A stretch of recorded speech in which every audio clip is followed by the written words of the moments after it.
Hey guys, welcome to tarot with Banu channel. So இன்றைக்கான reading எதை பற்றி அப்படின்னு நீங்கள் கேட்டிங்கன்னா ஒன் சைட் லவ் பற்றி தான் பார்க்க போகிறோம். ஸோ ரீடிங் ஸ்டார்ட் பண்ணலாமா?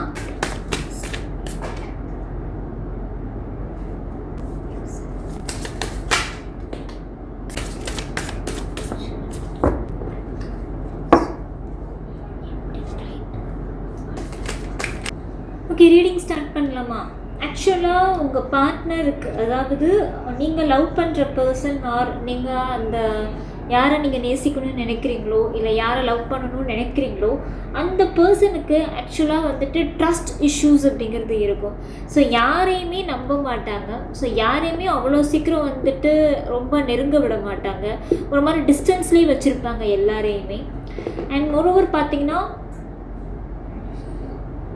அந்த பர்சன் ரொம்ப லோன்லியாக இருக்கிறதுக்கு ட்ரை பண்ணுவாங்க அதிகமாக. ஸோ தனிமையாக இருக்கிறதுக்கு தான் ரொம்ப அவங்க டைம் ஸ்பெண்ட் பண்ணுறது எல்லாமே ரொம்ப தனிமையாக இருக்கும். ஸோ அதனாலேயே உங்களுக்கு எந்த ஒரு சான்ஸும் அப்படிங்கிறதே கிடைச்சிருக்காது அவங்கக்கிட்ட நெருங்கி பழகிறதுக்கோ இல்லை அவங்க கூட போய் டைம் ஸ்பெண்ட் பண்ணுறதுக்கான அவங்களுக்கு அந்த இதுவே அப்படிங்கிறதே கிடைச்சிருக்காது. ஓகே, அண்ட் சம்வேர் உங்கள் பார்ட்னர், அதாவது நீங்கள் லவ் பண்ணணும்னு நினைக்கக்கூடிய ஒரு பர்சன் வந்து பார்த்தீங்கன்னா கொஞ்சம் ஸ்டபர்னாக தான் இருப்பாங்க. ஸோ அவங்க ஒரு சின்ன தப்பு கண்டுபிடிச்சிட்டா கூட அது பெரிய இஷ்யூ ஆக்குவாங்க. ஸோ அந்த மாதிரி ஒரு கேரக்டராக தான் இருப்பாங்க ஆக்சுவலாக சொல்ல போனால். ஓகே, அண்ட் ரொம்ப கேரிங் நேச்சர். ஸோ அவங்க லைஃப்பை அவங்களே செல்ஃபாக பார்த்துக்கக்கூடிய ஒரு பர்சன் தான். பட் இருந்தாலும் ஒரு தப்பு அப்படிங்கிறத கண்டுபிடிச்சிட்டாங்க அப்படின்னா அதை அவங்களால அக்செப்ட் பண்ணிக்கவே முடியாது. தப்பு பண்ணவங்களை வந்து உண்டு இல்லைன்னு ஆக்கிடுவாங்க அப்படிப்பட்ட ஒரு பர்சன். அண்ட் ரொம்பவே தைரியம் ஜாஸ்தி உங்கள் பர்சனுக்கு ஆக்சுவலாக சொல்ல போனால். ஓகே, அண்ட் இப்போ உங்கள் பர்சன் வந்து கரண்ட்டாக பார்த்தீங்கன்னா சில பேருக்கு, அதாவது நீங்கள் நேசிக்கிற அந்த ஒரு பர்சனோட லைஃப்பில் ஆல்ரெடி ஒரு பாஸ்ட் அப்படிங்கிறது இருந்திருக்கலாம். ஸோ பாஸ்ட் கனெக்ஷன்லேருந்து பிரேக்கப் ஆகி தான் இப்போ அவங்க இருப்பாங்க. உங்கள் கூட ஃப்ரெண்டாக பழகிட்டு இருக்கலாம் மேபி. பட் பாஸ்ட் கனெக்ஷன் பற்றி உங்களுக்கு தெரிஞ்சிருக்கும் ஆல்ரெடி. ஸோ பாஸ்ட் கனெக்ஷன் தெரிஞ்சு தான் அந்த பர்சன் மேலே நீங்கள் அந்த அக்கறை காட்டுறது, இந்த பர்சன் நம்ம இப்படி இன்னொருத்தவங்களை இவ்வளோ எதிராக நேசிக்கக்கூடிய ஒரு பர்சன்னா அப்போ நம்மளை எப்படி நேசிப்பாங்க அப்படிங்கிற ஒரு மொமெண்ட்டில் இம்ப்ரெஸ் ஆகி தான் நீங்கள் இந்த பர்சனே வந்துட்டு ஒன் சைடாக லவ் பண்ண ஸ்டார்ட் பண்ணியிருப்பீங்க. ஸோ இந்த பர்சனுடைய பாஸ்ட் தெரிஞ்சு தான் நீங்கள் லவ் பண்ணவே ஸ்டார்ட் பண்ணியிருப்பீங்க. ஒரு சில பேருக்கு இந்த மாதிரி இருந்திருக்கும். இன்னும் ஒரு சில பேருக்கு என்னென்னா அவங்க ஃபேமிலி பேக்ரவுண்டே சில பிரச்சனைகள் அப்படிங்கிறது போயிட்டு இருக்கும். ஒன்று லீகல் இஷ்யூஸ் போயிட்டு இருக்கலாம், சொத்து பிரச்சனை போயிட்டு இருக்கலாம். இது வந்து நீங்கள் அந்த பாஸ்ட் தெரிஞ்சு தான் இந்த பர்சன் மேலே இன்ட்ரெஸ்ட் அப்படிங்கிறதே உங்களுக்கு வந்திருக்கும். இன்னொரு எனர்ஜி என்ன அப்படின்னா, இந்த பர்சன் ஆக்சுவலாக ரொம்ப கஷ்டப்படுற ஒரு ஃபேமிலியாக இருப்பாங்க. ஸோ ரொம்ப அவங்க தான் வந்துட்டு ஏர்ன் பண்ணி அவங்க ஃபேமிலியும் பார்த்துக்கிற மாதிரி இருக்கும். ஸோ அந்த மாதிரி இருக்கலாம். ஒரு சில பேருக்கு இந்த மாதிரி இருக்கலாம். இன்னும் ஒரு சில பேருக்கு என்ன அப்படின்னா ஃபேமிலியே பிரச்சனையாக இருக்கும். அதாவது அத்தை, மாமா, சித்தி, சித்தப்பா, இல்லை தாத்தா, பாட்டி, ஏதோ ஒன்று அந்த ஃபேமிலி ரிலேஷன்ஸில் வந்துட்டு ஏதோ பிரச்சனை அப்படிங்கிறத கோ த்ரூ பண்ணிட்டு இருப்பாங்க இந்த பர்சன். ஸோ அந்த ஒரு பிரச்சனை அந்த பற்றியே யோசிச்சுட்டே இருக்கிறது, அந்த ஒரு டென்ஷன் மோட்லேயே இந்த பர்சன் வந்து கொஞ்சம் காலமாக இருக்கலாம். அண்ட் இன்னும் சில பேருக்கு வந்து பார்த்திங்கன்னா இந்த பர்சன் ஆல்ரெடி ஒரு மேரிட் அண்ட் டிவோர்ஸ்டு பர்சனாக கூட இருக்கலாம். சரியா?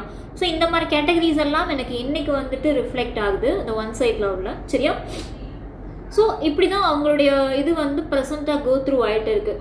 ஸோ அவங்களுடைய பாஸ்ட் விஷயத்துலேருந்து மூவ் ஆன் பண்ணி போகணும்னு நினைக்கிறாங்க. பாஸ்ட் விஷயம் வந்து கண்டிப்பாக அவங்களை ரொம்பவே ஒரு மோசமாக ஹர்ட் பண்ணியிருக்கும். பெரிய டிஸப்பாயின்மெண்ட், ஒரு பெரிய மனவலி, அதுலேருந்து இன்னுமே வெளியே வர முடியாமல் தான் இருக்கிறாங்க. இன்னுமே ஹீல் ஆகலைன்னு தான் நான் நினைக்கிறேன். ஸோ அதிலேருந்து வெளியில் வர்றதுக்கு ரொம்பவே முயற்சி பண்ணிட்டு தான் இருக்கிறாங்க. ஓகேவா? ஸோ இதுதான் அவங்களோட எனர்ஜிஸ் எனக்கு வந்து ரிஃப்ளெக்ட் ஆகுறது. சரியா? நீங்கள் அவங்கள எப்படி பார்க்குறீங்க அப்படின்னு கேட்டிங்கன்னா, இந்த பர்சனை, அதாவது நீங்கள் விரும்பக்கூடிய ஒரு பர்சன் வந்து ஈஸியாக மேனிப்புலேட் ஆகிடுறாங்களோ அப்படிங்கிற ஒரு கவலை உங்களுக்குள்ளே இருக்குது. ஸோ அடுத்தவங்க சொல்கிறத ஈஸியாக கேட்டு அதுக்கேற்ற மாதிரி மேனிப்புலேட் ஆகிடுவாங்க. ஸோ இது வந்து உங்களுக்கே கஷ்டமாக இருக்கும். ஏன் இப்படி ஈஸியாக மேனிப்புலேட் ஆகுறா, அவங்க வந்து உனக்கு நல்லது செய்யலை, நிஜமாகவே அவங்க நல்லதுக்கு யோசிக்கல அப்படிங்கிற மாதிரிலாம் நீங்கள் நிறையா வாட்டி ஒரு ஃப்ரெண்ட்லியாக சொல்லியிருப்பீங்க. பட் ஆனால் அந்த பர்சன் வந்து அதை அக்செப்ட் பண்ணிக்காமல் இருப்பாங்க. இப்படி ஒரு கேட்டகரி பீப்புள்ஸ் இருப்பாங்க. இன்னும் சில கேட்டகரி பீப்புள், நீங்கள் இந்த பர்சனை எப்படி பார்க்குறீங்க அப்படின்னா, ஒன் ஆஃப் த குவாலிட்டிஸ், நம்ம லைஃப் பார்ட்னருக்கு ஒரு குவாலிட்டிஸ்னு ஒன்று இருக்கும் பார்த்தீங்களா, அந்த குவாலிட்டிஸ் எல்லாமே அச்சடிச்சாப்பில் இந்த பர்சன் கிட்ட இருக்கும். அது அழகாக இருக்கட்டும், இல்லை அறிவாக இருக்கட்டும், இல்லை அந்த குணமாக இருக்கட்டும், எல்லாமே நீங்கள் எதிர்பார்க்குற அந்த மொத்த குவாலிட்டியுமே இந்த பர்சன் மேலே இருக்கிறத நீங்கள் வந்து ஃபீல் பண்ணியிருப்பீங்க. ஸோ நீங்கள் அப்படி தான் இந்த பர்சனை பார்க்குறீங்க.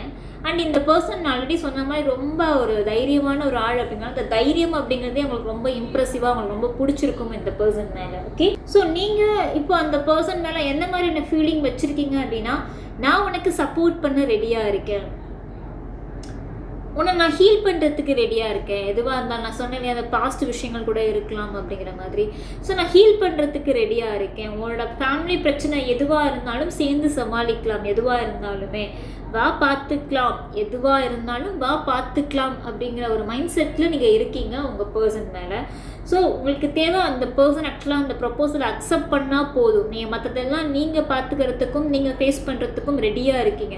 அந்த பர்சன் வாயிலேருந்து எஸ் ஓகே நான் அக்செப்ட் பண்ணிக்கிறேன் இந்த ரிலேஷன்ஷிப்பை அப்படிங்கிற மட்டும்தான் நீங்கள் வெயிட் பண்ணிகிட்ருக்கீங்க. இன்னுமே அந்த ஒரு கன்ஃபர்மேஷன் அப்படிங்கிறது வந்துருச்சு அப்படின்னா நீங்கள் எதை வேணாலும் இந்த பர்சனுக்காக செய்கிறதுக்கு ரெடியாக இருக்கிறீங்க.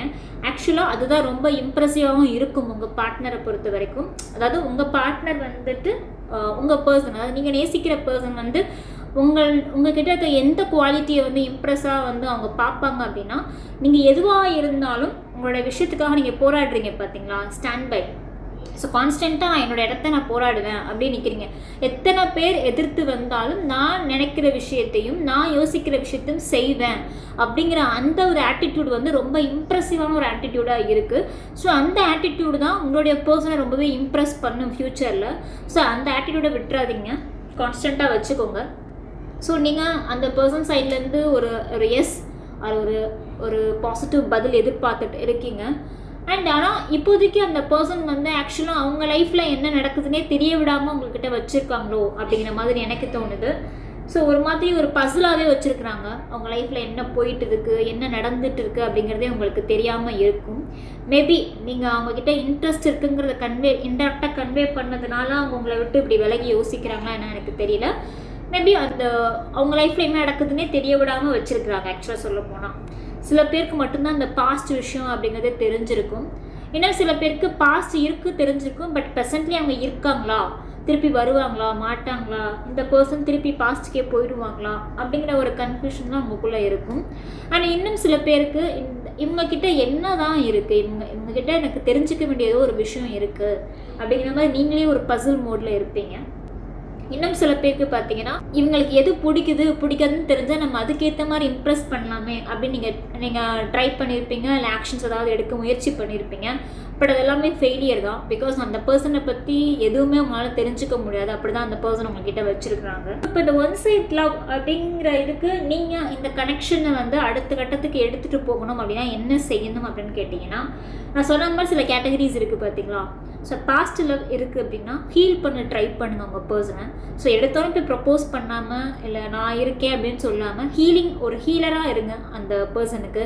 ஸோ ஒரு ஹீலராக நீங்கள் இருக்கும்போது தான் ஒரு கொஞ்ச காலம் கடந்ததுக்கப்புறம் அவங்க உங்களோட எமோஷன்ஸ்க்கு அட்டாச் ஆவாங்க. ஸோ உங்கள் எமோஷன்ஸை புரிஞ்சுக்க ஸ்டார்ட் பண்ணுவாங்க, உங்ககிட்ட இருக்க நல்லது கெட்டதை அப்சர்வ் பண்ண ஸ்டார்ட் பண்ணுவாங்க. ஸோ இந்த மாதிரி நீங்கள் பண்ணலாம். ரெண்டாவது கேட்டகரி, அவங்க லைஃப்பில் என்ன நடக்குதுன்னே தெரியாமல் வச்சுருப்பாங்க அப்படின்னு சொன்னேன் இல்லையா. ஸோ அவங்க லைஃப்பில் என்ன நடக்குது அப்படிங்கிறது தெரிஞ்சுக்க முயற்சி பண்ணுங்கள். அதாவது வாண்டடாக அவங்கள போய் தொல்லை பண்ணி கேட்டு தெரிஞ்சுக்கிறது இல்லை.